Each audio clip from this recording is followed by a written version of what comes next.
Samantala, alamin po natin ang presyo ng mga bilihin. Dumako po tayo sa Mutya ng Pasig Mega Market. Naroon na po ang ating kapanalig, Nolan Ariola.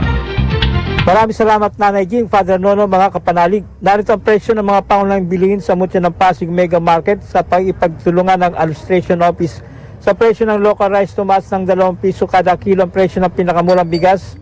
Sa pamilyang ito na dati ay nabibili ng 40 pesos, ngayon nagkakalaga ng 42 pesos kada kilo. Special rice 45 hanggang 50 pesos. Bumaba ang presyo ng kalimbaboy, kasim 230 hanggang 280 sa dating 360. Liempo 290 hanggang 300 sa dating 430.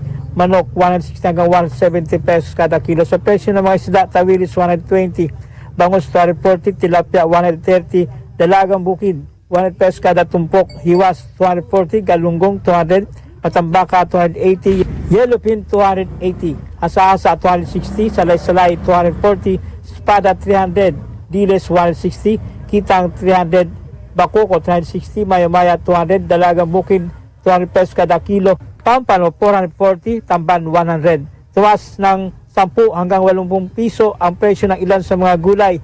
Sibuyas sa pula 100 hanggang 120, sibuyas sa puti 100 hanggang 120, bawang 150 hanggang 160, kalamasi 80 hanggang 100, luya 180 hanggang 200, patatas 140 hanggang 160, carrots 100 hanggang 120, chay bagyo 70 hanggang 80, sayote 70 hanggang 80, kalabasa 70 hanggang 80, sitaw 50 hanggang 60, ampalaya 70 hanggang 80, talong 80 hanggang 90, peche Tagalog 90 hanggang 100, siling pula 140 hanggang 150, repolyo 70 hanggang 80, kamatis 90 hanggang 100. Tumaas ang presyo ng broccoli 280 sa dating 200, Baguio beans 160 hanggang 180 sa dating 100 pesos kada kilo.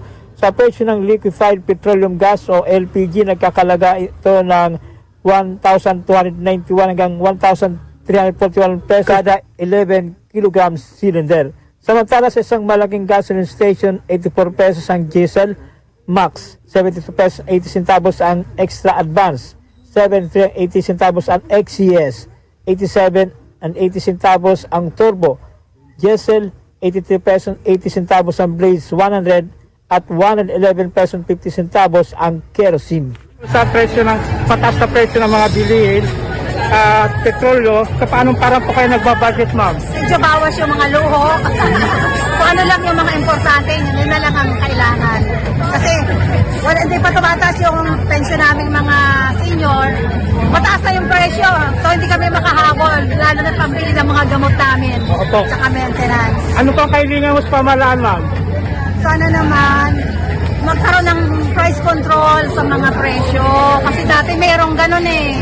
Ngayon wala na nagmo-monitor, sa totoo lang. Yan ang damdamin alawim ni Mila. Ang Immaculate Conception Cathedral ang pinakamalapit na simbahan sa Mutya ng Pasig Mega Market. Para sa Veritas 846 ang radyo ng simbahan.